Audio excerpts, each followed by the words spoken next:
Good evening, listeners, viewers, friends, and supporters. I'm Varun, your radio host of Liberation Hour at 102.7 FM. Welcome to episode 6.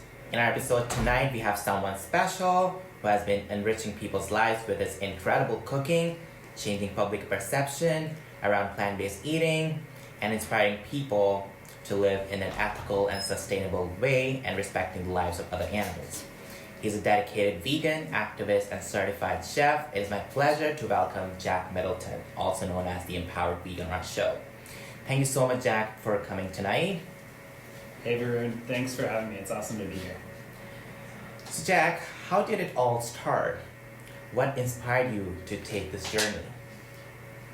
Journey in terms of a plant-based diet? Plant-based diet and, then becoming a chef. Okay, gotcha. Yeah, so I think that I'll start with the chef piece just because chronologically that's the thing that came first.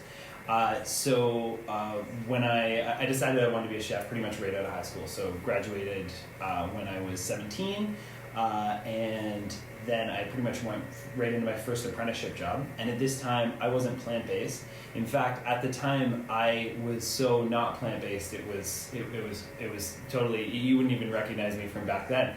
I was very much meat. Most of my background and training was in French and Italian bistro style and fine dining. So you can imagine those cuisines are really meat heavy. Yeah, for sure. Yeah, so I was, I always joke that when I switched to plant-based, I still had prosciutto curing in my basement. So it kind of happened, the switch for me happened kind of quick. So I spent about 6 years, I did the whole 9 yards, completed my apprenticeship, got my red seal. Obviously inside of that there's chef school as well. I did a traditional run of chef school at George Brown in Toronto. All of this was, again, very meat focused. And then it came to, I guess it was 2015, and I was substantially overweight for my size, so I was about 100 pounds heavier than I am right now, and I'd always been kind of a bigger guy, but I was kind of, I guess, at the pinnacle of my unhealth and overweight state at that time, and I was really ready to make a change. And my mentor at the time had just switched to a fully plant-based diet, and he sent me some information by Gary Yourofsky. He sent me some other videos to watch. So I watched Earthlings, I watched Cowspiracy, and one thing that I read that was really influential for me at the time was the China study by Dr. Colin Campbell. So for me, my focus at the time was really health oriented. Like I said, I had my health wasn't great. I had really bad back issues, partially because of the weight, partially because I'd been spending 6 years, 16 hours a day, 6 days a week in kitchens, standing terribly and carrying a heavy load, lifting things improperly, that kind of stuff. So some days I couldn't even get out of bed.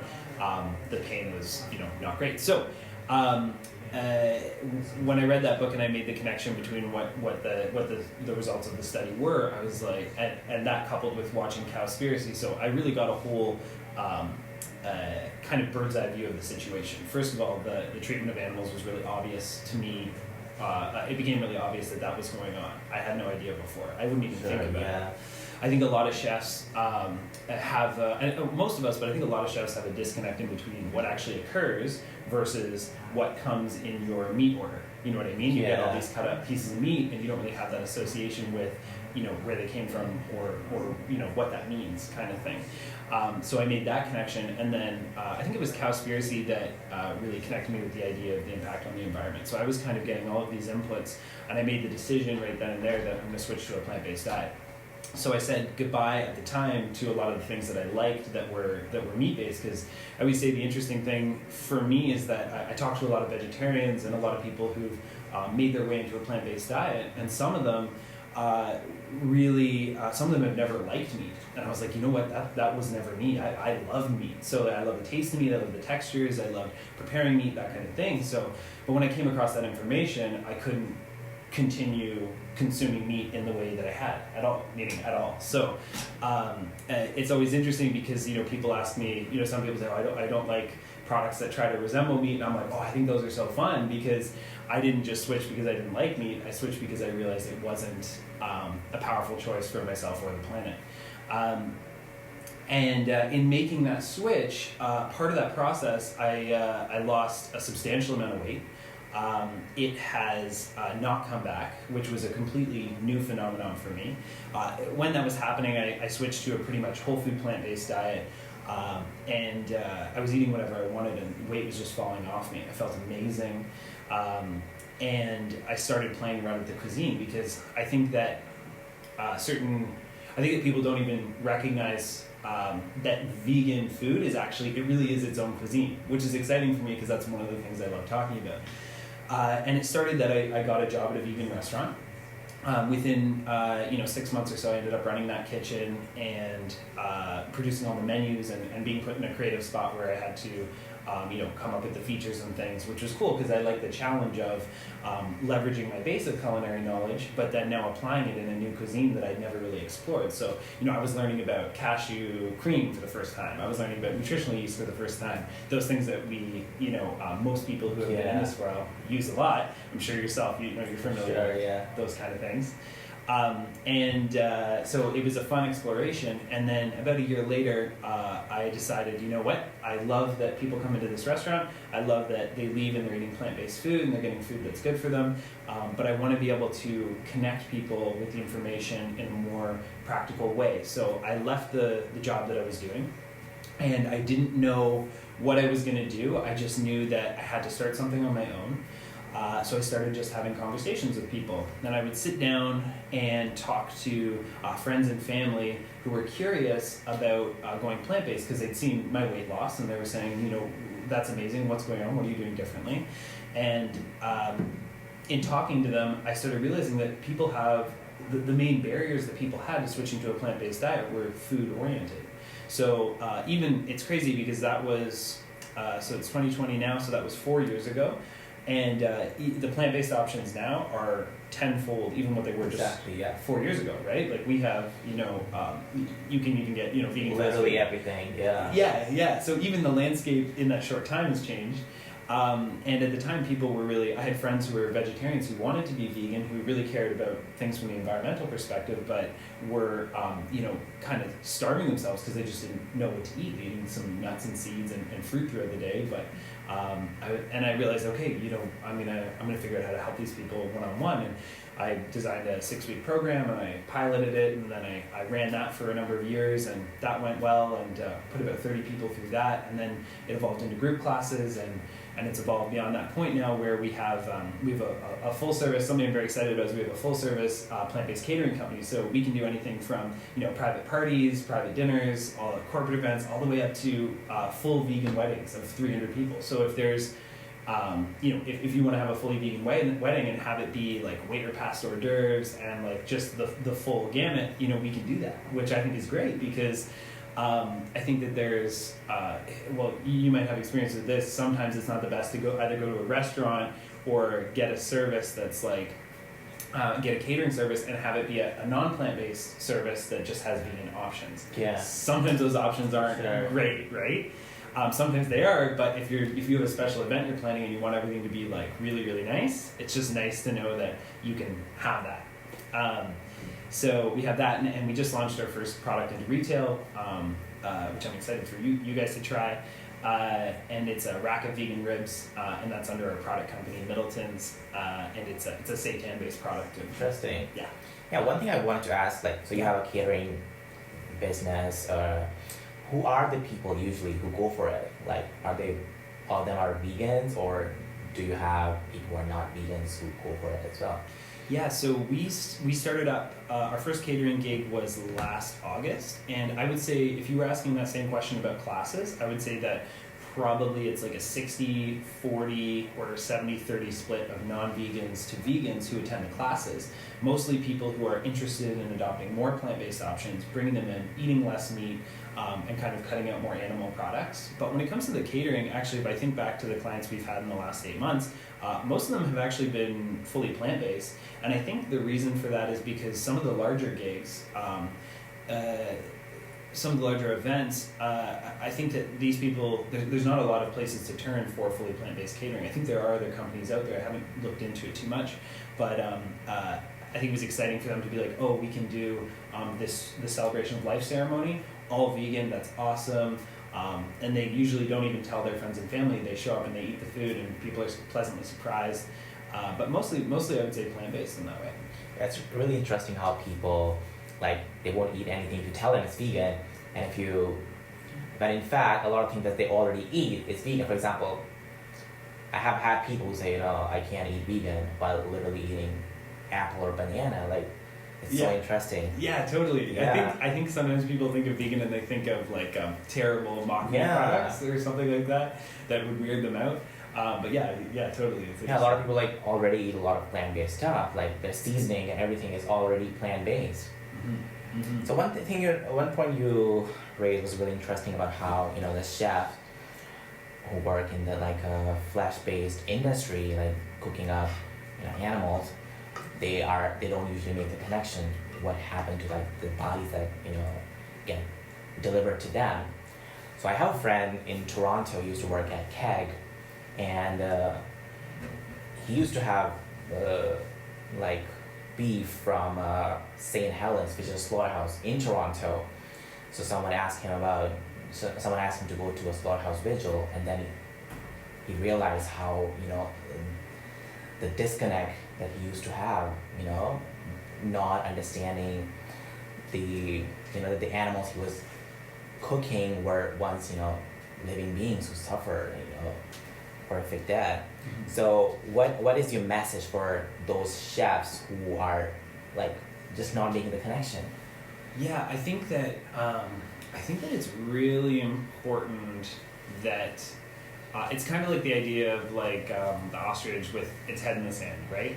I think that it's really important that this I think extends way beyond even just treatment of animals. I think that it's important that you're responsible for being aware of the way that your actions, also even your state of being, your thinking, and your actions impact the world around you. So I think that if you were a meat-based chef, if you want to cook with meat, cool, go ahead, cook with meat. Everyone's in a different place in terms of their kind of relationship to that act or to that way of cooking. And I think it's really, really important that you know exactly what's happening. Do you know what I mean? Like, if you're getting meat from somewhere, I don't think it's responsible to ignore the reality of it. I think it's important to get in touch with that. That's what made the difference for me, because when I actually saw videos of what actually goes down in a slaughterhouse, because before 2015, I'd never actually seen anything like that. And I think that that's an important thing for everybody to see and then be aware of how they feel about that emotion. I think it's a super important experience. Yeah, I think they should own it. Like, I find it really frustrating when people pretend like, oh, it's not happening. You should be aware of it and you should take responsibility. So, I read your story about your weight loss. So what are some of your suggestions for people who would like to lose weight or get whatever shape they desire? Mm-hmm. Yeah, I think I'm definitely I'll say the disclaimer that I'm definitely not like a health expert. I'm not a personal trainer or anything like that, or a dietitian. But what I would say is that what's worked for me is really simple in the sense that honestly, just it's going to sound old and it's going to sound boring, but like a comfortable calorie deficit over a longer period of time. I think for me, the things that haven't really worked in the past have been rapid approaches to weight loss. I think that when it's approached in a way where you make some level of commitment to yourself and then you follow through it on a longer period of time, that is kind of the most sustainable way for that to happen.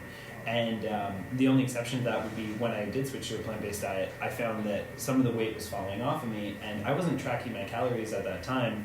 That's a newer kind of practice for me. And I think that the thing is that plant-based foods are a lot less calorie dense, but they're really fiber rich. So I would think that I was just eating less calories and still maintaining a full and satiated experience. But because of the lower amount of calories, I would think that the weight was just falling off. So that would be my guess on that. Interesting. So now we're getting to the specifics of plant-based cooking, which you're a really expert at. So my first question to you is, a lot of people would want to know how to meal prep. Cool. I love that question because meal prepping is like, it has become one of my favorite rituals.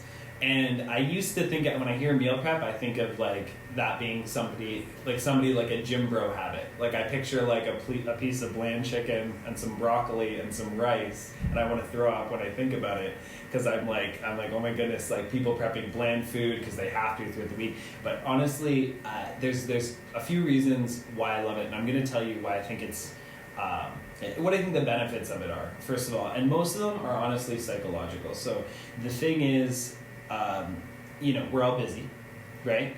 And a lot of students will come to me and say, I really want fresh, delicious, healthy food in my fridge. And I'll say, that's awesome. I want that for you too, 100%. And there really is only one person who's going to make that happen, unless you are looking to hire a personal chef, in which case, give me a call. It really just comes, the rubber meets the road in your kitchen. So the benefit of it, when you actually start meal prepping, is that you don't have to have the experience of, say, this scenario, where, you've worked all day, you come home, it's like 6 p.m., and you have no food in the fridge. You're already at the point where you're starving, and now you're in, it's almost like you're in a reactive state because you have to now make something out of nothing, and you're already hungry. That's most of the time what I find. So relatable.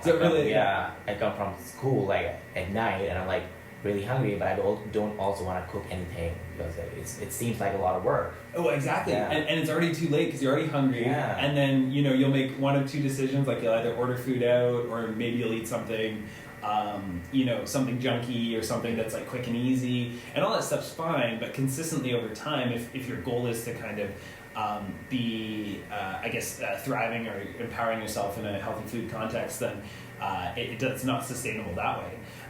But the thing is if you meal prep, you won't find yourself in that position. So for me, honestly, it's not a big endeavor. For me, me and my girlfriend will get in the kitchen once a week, usually on a Sunday night. We'll spend a couple hours there. I'll make usually some kind of breakfast item, so I'll prep up. I'm a huge fan of oats, anything oats. I love oat cookies, oatmeal, overnight oats. I'm also a huge fan of tofu. Tofu is one of my loves. Yeah.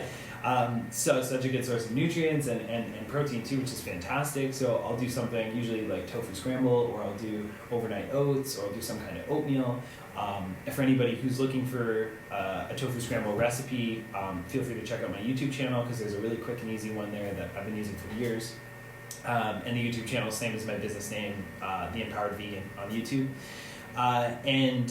Something like that, and then we'll do something more substantial. So whether it be a soup, a stew, a chili, or some kind of heartier one-pot dish, and it'll be that, or I'll do a Buddha bowl. So for anybody listening who isn't familiar with a Buddha bowl, basically the way I describe it is a salad on steroids. So you take a salad, you pump it up, and the way that you pump it up is you're adding in a grain, you're adding in beans, you're adding in some kind of plant-based protein, be it tempeh, tofu, seitan, anything like that.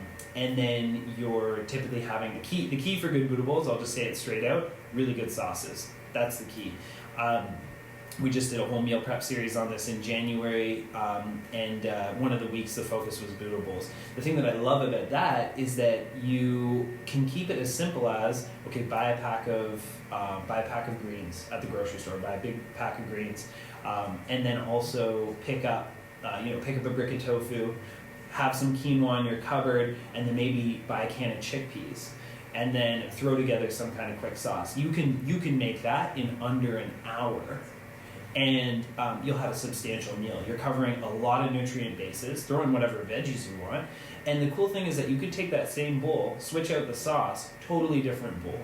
So they're very, they're kind of dynamic in the way that you can play with them. So I love Buddha bowls. This week, for example, and I can share the recipe with you guys if There's somewhere that you posted, but I did like a Greek style bowl. So I had olives and tomatoes and quinoa and cucumber and spinach, and then we had just like a cashew based tzatziki sauce on it.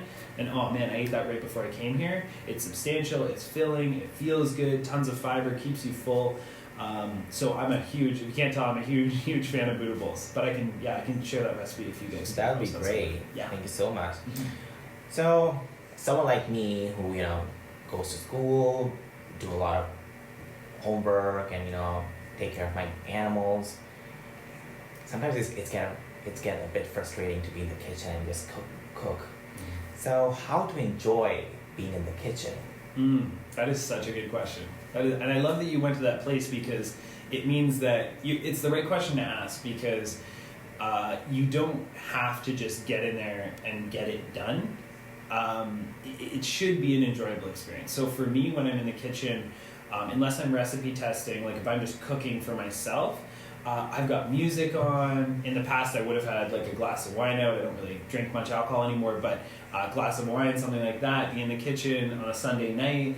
You've got some tunes on, and then you just start going through the process. When I'm in the grocery store, I usually have my headphones on. I'm listening to some kind of audio, or I'm listening to music and just kind of bopping along.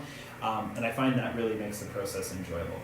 But there's some technical things that'll help too, because I find that there are very specific hang-ups that people have when it comes to cooking. The first one, or when it comes to enjoying it, because I always say it like this: if you're good at something, you're going to be more likely to enjoy it.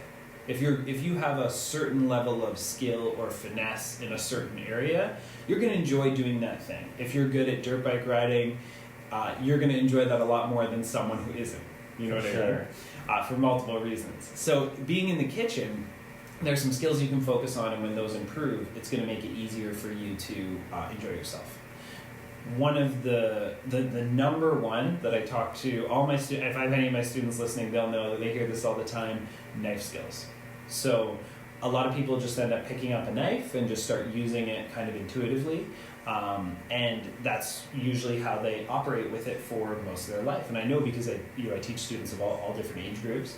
And the key thing is that when you know how to use a knife properly, it's going to make you faster and more efficient chopping veggies. Because if you are on a plant-based diet, it is likely that you're going to be eating more veggies. And you can probably relate to this, that the chopping of the veggies is usually the thing that takes the most time. For sure, definitely. So it being good with a knife is key. Now I think I don't think I have any videos on my channel currently for knife skills. You could Google how to properly hold a knife. I would also Google eagle's claw, which is a way that you hold your other hand so that you can. I'll demonstrate it here because we've got the Facebook Live going, so for you guys. But it's the theme is, if you were to hold up, say, your non-dominant hand, for those of you listening, hold up your non-dominant hand and put it into a claw shape, almost like a little, like an eagle's claw. That's what they called it in chef school anyway. And if you put your first knuckles forward, so that means the knuckle that's closest to your fingertip, push those out forward so that those are sticking up past your fingertips, and then have your thumb and your pinky tucked back. When you hold that position, if you have the knife up against it and you're chopping, you won't cut yourself. You can't. It's physically impossible. So as long as you hold that structure, then you will always be able to chop without cutting yourself. And when you're not worried about cutting yourself, you can cut a lot faster. Now, it might seem awkward and uncomfortable at first, but once you practice that, it's almost like the fingering on a guitar. When you build up that muscle memory, you can get very, very quick, very comfortable, and then you're not worried about chopping yourself. I find that's one of the key things in making it easier for people to meal prep. Looks like we have a student here watching our Facebook Live. They say, yeah, knife skills are part of the classes, and it was really helpful part. Oh, awesome. Who is that? Oh, it's Tanya. Yeah. Awesome. Hey, Tanya. Oh, that's great. So my next question to you is how to understand flavor profiles to improve the quality of food. Oh, yeah, okay, this is totally, So I'll break it down a little bit, because the way I define flavor profiles is a little bit different than how some other people do. So when we're talking about flavor profiles, all we're talking about is seasoning. So basically, there are 5 flavor profiles, and 5 main ones, and then 2 auxiliary ones. We'll focus on the 5 main ones to start. Basically, all they are is the way that our palate can physically interpret flavor. So we've got acid, which you could equate to sour. It's just in culinary terms typically referred to as acid. We've got salt, we've got sweetness, and then we've got fat, and then we've got umami. So umami might be a word you've heard before, or maybe it's something you're hearing for the first time, but what it basically refers to is a deep savoriness. It's a Japanese word and refers to a deep savoriness that you typically experience on the back of the palate. That's kind of how it shows up. So a good example of it would be something like garlic is a great umami-based ingredient. Anything fermented, so tamari or soy sauce, miso is a umami powerhouse ingredient. Anything from the ocean, so briny vegetables, so kombu, kelp, nori, and then we've got things like sun-dried tomatoes and mushrooms. Mushrooms are like, if you're looking to up the savoriness in any dish and the meatiness of any dish, mushrooms are totally key because they've got that umami content, but they've also got the texture. They've got that meaty texture. So they're totally, totally wonderful. You can't get by if you're thinking, I hate mushrooms. No problem. My girlfriend does not like mushrooms, and she does just fine. But if you do like mushrooms, those are a great ingredient to leverage. But if you don't, all these other ones are answers. So, okay, so what's the point of all this? Why is this stuff even relevant? Why are we talking about it? Basically because when these 5 profiles are in a dish, all present in a dish, basically what you get is you get a party in the mouth kind of experience. So when you understand all 5 of them, in the sense that you're like, okay, I know that an acid is lemon juice or apple cider vinegar is an acid, so I should have some of that in there. The salt is salt basically, but you can have things like get salt from other sources like olives or capers, things like that. And then you've got your fat, so that could be an oil, that could be an avocado, it could be a nut or a seed. When those things are all there, that's when we get the best flavor experience. So it's a good thing to know because when we switch to a plant-based diet, oftentimes we're leaving behind a lot of ingredients that we're familiar with, and sometimes I find that people who come to me are having an experience of like, oh, my food just really isn't that exciting anymore. There's all these things I used to use, and I'm just not having the same level of satiety or the same enjoyable experience. And what I tell them is that you want to be aware of these flavor profiles and using them, leveraging them as seasoning ingredients inside of your food. It's absolutely key. And this kind of ties into the meal prep conversation. One of the other things that makes it so easy is having a stocked pantry. So if you have a pantry that's full of items that you're going to be using most commonly, like for example on a plant-based diet, tamari, nutritional yeast, black salt, vital wheat gluten is another useful one to have. All of that stuff is really good. Interesting. I was not aware of that at all. Thank you so much for sharing. So now we will take a small break and then we'll come back to the second part of our interview. See you all soon.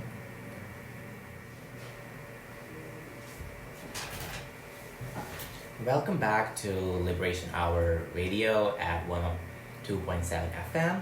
So we'll continue our interview with Jack Middleton. So my next question to you is how to transition to a plant-based diet easily? Because a lot of people, when I think about going plant-based, the first question is what I'm going to eat, like how I'm going to stay, and if I go out, how I'm going to survive in the world. So what suggestion and what advice do you have for such people?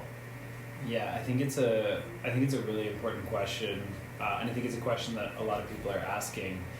I think when people are transitioning to a plant-based diet now, it's easier and easier to go out and purchase plant-based food. So a lot of restaurants now will have a little vegan menu, or they'll have vegan options that are better than just a garden salad. Which, I'm sure anyone on a plant-based diet isn't excited about going to a nice restaurant and getting a garden salad.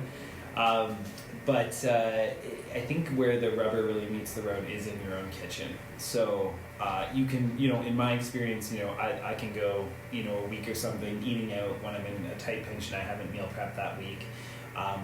But it feels a lot more sustainable and a lot better when I'm actually doing that meal prep like we talked about, so that I have that fresh food in the fridge. And I think the key for that is, first of all, you need to not be afraid to just start trying recipes. So there's so many resources out there for recipes these days. YouTube, there's tons of great vegan YouTubers out there. There's also tons of cookbooks, tons of blogs. We're inundated with recipes. Now, not all recipes are made the same. There's varying quality. The interesting thing about the flavor profile thing that we talked about is one of the characteristics of it, or the benefits, is that when you get that those flavor profiles should be 9 times out of 10 in balance in a dish to produce a really nice result, then you can actually be a better discerner of the quality of recipes. So for those of you who are cruising the internet for recipes and looking for good options and looking to build up a repertoire, be looking for, okay, when I look at this recipe, does it have fat, salt, sweetness, acid, and umami? Are there at least one component, is that showing up through an ingredient inside of this dish with your great ingredients? And if the answer to that is yes, or if they're hitting 4 out of the 5 of the profiles, then chances are this is not the only metric to determine a good recipe, of course, but chances are it's actually going to be pretty decent. If you come across a recipe that maybe is only having about 2 profiles and maybe 3, then you have the option of either adding an ingredient of the missing profile yourself, or skipping over that recipe looking for a different one. So that's one thing. But the other thing is that I can't stress this enough. It is so helpful to go out and build up your pantry. So there are some, I think I started to say some of the ones that are really common, but I can just tell you to go out and buy these things, and they will be useful. They will show up in plant-based recipes, and they're going to be important seasonings for having your food really taste as good as it can be. So I'll just rattle off a few. So one of them, like I said, tamari. So tamari is a gluten-free soy sauce. When I had it for the first time, I realized, holy cow, this stuff is awesome. It's a cleaner taste than soy sauce. It's a little bit less salty. It's got a stronger umami flavor, and I use it as a seasoning in recipes to bump up that savoriness. Really, really useful. Another thing is nutritional yeast. So most people are familiar with it, but if you're not, it is an inactive yeast. It's yellow in color. To me, it looks exactly like fish food. And it is used to bring like a cheesiness out in dishes. So really useful as a seasoning in sauces and things like that. But you can also just sprinkle that stuff right on top of your pasta or anything like that, just as a seasoning on top of your salads. And that stuff is great. Also, it's called nutritional yeast for a reason. When you look at nutritional yeast, the nutritional information, it's crazy. This stuff is so good for you. So that's fantastic. Another ingredient that I would highly recommend checking out if you were somebody who was eating eggs and liked eggs but now isn't, is black salt. So I mentioned black salt before too. Black salt, despite its name, in most grocery stores where you find it, mostly you'll find it in Indian grocery stores, and it is ground, and when it's ground it's actually pink. So don't be looking for a black salt. It's pink when it's ground. It's black when it's whole, but you probably won't be buying it whole. And it has a very sulfuric taste. It's very eggy in flavor, so it's awesome in egg alternative dishes, whether it be tofu egg salad or tofu scramble or something like that. Works great in cold preparations. So that's another ingredient that's really useful. Of course, you want to have some kind of oil. For those of you who are kind of fresh getting into a kitchen, I'd have a high heat oil, so something like avocado, something like grapeseed, anything like that is going to be good for higher heat sautés when you're frying things like tofu, seitan, mushrooms, things like that. It's nice to always have olive oil. You could also slip some coconut oil in there as well.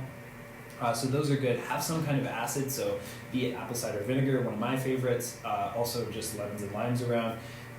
Those are good things to have. Some other ingredients to be familiar with would be, so I mentioned vital wheat gluten. Vital wheat gluten is the base for something called seitan. It's a flour, glutinous flour. The cool thing about it, extremely high protein. So I think, I don't remember the content in the flour, but typically a serving of seitan can have anywhere between like 25 grams of protein to 35 grams of protein. Like we do a rack of seitan ribs that we just started selling in stores, and one portion of that is about 25 grams of protein. And for those of you who don't have any reference point for that, that's a lot.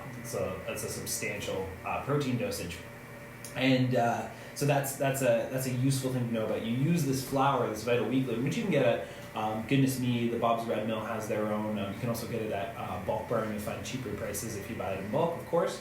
And it can be used to make this product called seitan, which is essentially a very springy or tougher dough that has a nice meaty quality to it and can be flavored kind of any which way you like. So those are some useful ingredients that you want to be aware of. The first three are really important for seasoning, and I'm just trying to think if there's anything else. Just try things. You gotta experiment with things. If you feel weird about tofu, or you feel weird about mushrooms, or you feel weird about tempeh. For those of you who don't know, tempeh is compressed edamame beans that have been fermented. They come in these bricks. They're just like tofu. They're just like tempeh. Lean into those things. Give them a shot. I find a lot of people are hesitant with tofu and tempeh. And when I start to inquire about why they are, usually what I find is that they've had them in a really untasty context. So they've had maybe like, I think everybody's probably had an experience of having some really plain, slimy tofu in some kind of Asian dish that wasn't, awesome. Sorry to those out there who love plain, slimy tofu in Asian dishes. And they're turned off by that experience. And what I say is that when you're cooking with tofu, the tofu has a responsibility, and so do you. The tofu's responsibility is to have a certain texture that it says on the package. Sure. Your responsibility is to make sure that you flavor it. So tofu loves to be marinated. So does tempeh. Same principle. Both of them are neutral bases that you can flavor any way you want. And you definitely want to take advantage of that, I would say. And yeah, just start playing around, checking things out, and you'll realize that so many things are plant-based that you're already eating anyway. I mean, peanut butter is plant-based. Amazing. Yeah. Like there's so many amazing ingredients that are plant-based. So enjoy it, have fun, be light about it, look for those resources, try it, and definitely try a meal prepping schedule because it makes things easy, especially if you have a busier lifestyle. Thank you so much for sharing that. We have a question from Tanya Harper. If you're inviting a group of friends for dinner and want an impressive spread with full flavor profiles, is there a recommended menu you would offer? Best way to convert. Mm-hmm. Okay, gotcha. So we're talking about cooking for like a non-plant-based audience or a non-diverse audience.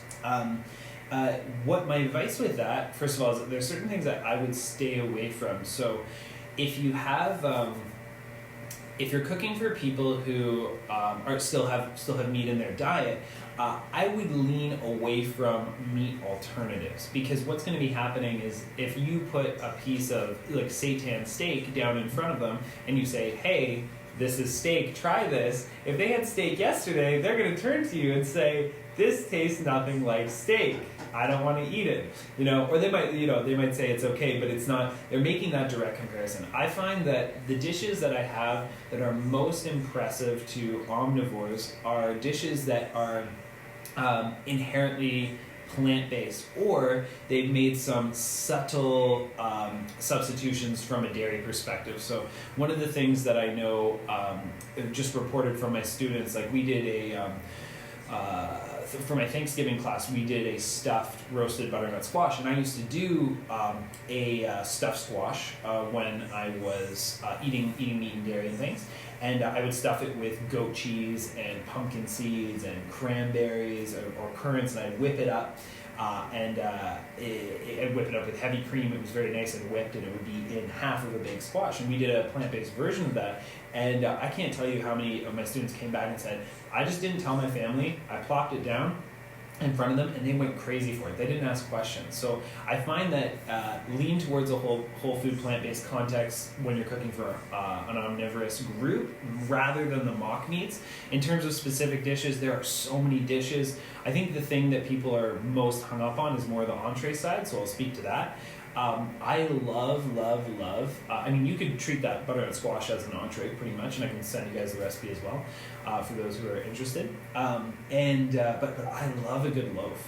I love a good loaf. We did Christmas, we did cashew carrot loaf, was fantastic. I love a good lentil loaf. They're hearty, they're rich, although they are substantial, they're not really trying to be something they're not, and I find that the savoriness of those dishes is often really quite pleasing to people with more of a meat-based palate. Interesting. So now you've talked about how to cook for people who are not vegans when they're coming over to your place and they are trying your stuff for the first time. What suggestion do you have for vegans who want to cook the vegan versions of traditional non-vegan dishes? Oh, I love that question. This is, Varun, you've nailed in right on my passion zone, because for me, like I said, when I went plant-based, I didn't go plant-based because I stopped liking eating meat. I went plant-based because I realized I just couldn't eat meat anymore for a variety of reasons. And so I love taking dishes that are non-vegan and veganizing them. And one of the keys for that, we've already touched on, so we'll just come back to it again, is the flavor profile conversation. This is kind of like a secret, because when you understand flavor profiles, so it'll give you an advantage when it comes to substituting in recipes. So say, for example, you have a recipe. This is a really easy example to kind of get. You have a recipe like, I'll use my vichyssoise recipe. So my dad used to make us a vichyssoise, which is like a cold potato soup when we were younger, and I loved it. And one of the ingredients in it is heavy cream.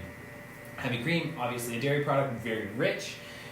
What flavor profile does it fall under? It falls under fat. So it falls into that category.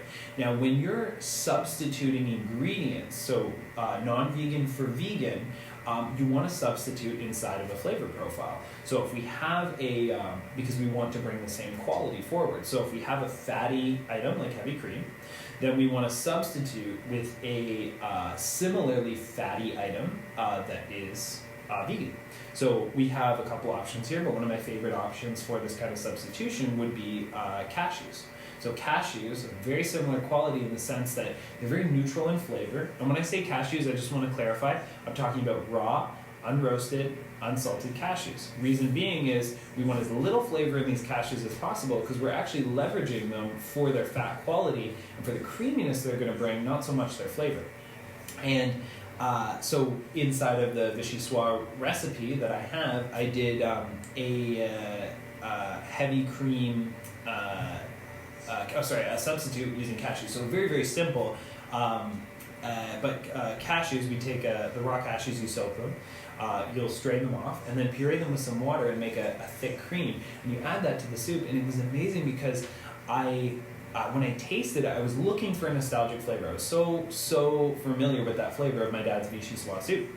And when I added in, I wasn't hitting it without having any cream substitute, just with the potatoes and the leeks and stuff like that. It wasn't quite there. And when I added in that heavy cream substitute, the cashew base, it made all the difference. It brought it right up to that point. I had that nostalgic experience. It was really cool. So what I would say is you want to look for making those kind of substitutions across or inside of flavor profiles when you're switching that out. Interesting. Thank you so much for sharing that. So my next question is how to plan meals for building muscle. There's lots of people who think that vegan diets are not appropriate for building muscles, and I do get those kind of questions a lot for people who may be interested in incorporating plant-based diets, but they are afraid that they might lose their muscle. So what are some of the tips for those people, and what kind of meals they should go for to build muscles? Okay, yeah, for sure. So again, I'll clarify this by just saying I'm not a dietitian. I am not a personal trainer, and I would say that I don't have the qualifications to speak on this, but I do have some experience that I can share. So we were shooting a documentary about building muscle on a plant-based diet. We're now in the editing process of it, and the experience that I had, or part of the film was that the focus of the film was that we threw me into the gym. Never really been in the gym in any committed sense before. It threw me with a dietitian, personal trainer, and obviously on a fully plant-based diet. And they tuned up my calories. I was eating a certain way, and then I had my training plan. I was in the gym about 5 days a week, and I was able to put on during that time about 14, we did a DEXA scan, so a full comprehensive body scan at the beginning, middle, and end. And in the 3-month period of the challenge, I was able to put on about 14.3 pounds of muscle.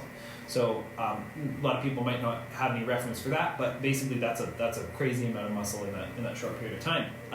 And it was all plant-based.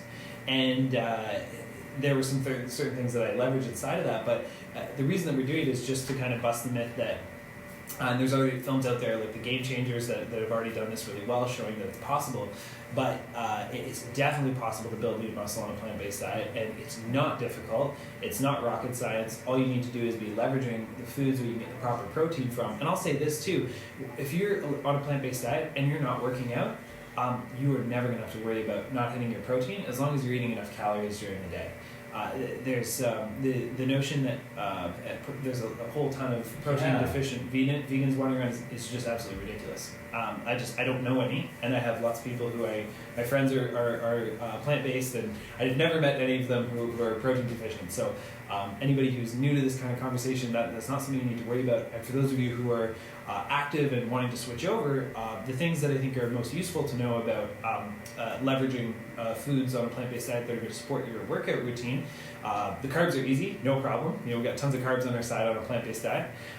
Great carbs. And then we also have the protein is what we kind of want to focus on. So the things that I leverage most for protein are beans, legumes, peas, pulses, so lentils. All of these things are fantastic sources of protein. You look at 1 cup of cooked brown lentils, you're looking at about 18 to 21 grams of protein. That's substantial. And on top of that, so the only thing that people might say about this is they are a little bit higher in carbohydrates. So if you want something that's a little bit of a leaner protein source, tofu, tempeh, seitan. These are fantastic protein sources. I will make a disclaimer in saying that seitan products are wheat-based products, so if you're not including wheat in your diet for whatever reason, that won't be the way to go. But tofu and tempeh are great options and protein powerhouses. And you'd be surprised when you start looking at it, even grains like quinoa, brown rice, millet, all of these things have a very, very decent protein content that you can leverage and get a good variety. Thank you so much for that answer. So one last question that we're going to pick from our live stream is from Marlis, if I'm pronouncing it correctly. Do you have a recommendation on how to make it a vegan cheese that has a good texture and can be used for baking? Okay, yeah, great question. So I am diving deep into the world of cheese right now because we're really interested in the retail side of it, because we see that there's some cheeses missing in the market for baking. The thing that I haven't explored a lot is making meltable cheeses, but if you are looking for cheeses that are going to have a nice melt, you're steering probably away from the longer term artisan cultural side of things, and I'm speaking generally here, and you're looking more at recipes that would have ingredients like agar-agar or xanthan gum or kappa carrageenan. These cheeses, because they have these seaweeds as the binders in the cheese, are going to be typically better melting cheeses. So if you were to take something that's just a cashew spread kind of cheese, those don't typically melt that well. They're great as spreads, and they are a good base for fermented cheeses. But just to give you a little bit of something, I would say look in the direction of recipes that have agar-agar, xanthan gum, kappa carrageenan. These are going to be better to melt. Hope that's helpful to you. Yeah, so before we wrap up, what is the last message you have for your viewers? And if you have any recommendations, how they can get in touch with you, how they can follow your plans, or how they can learn more from you, go for it. For sure, awesome. Yeah, I just want to say, what would I say? One last thing.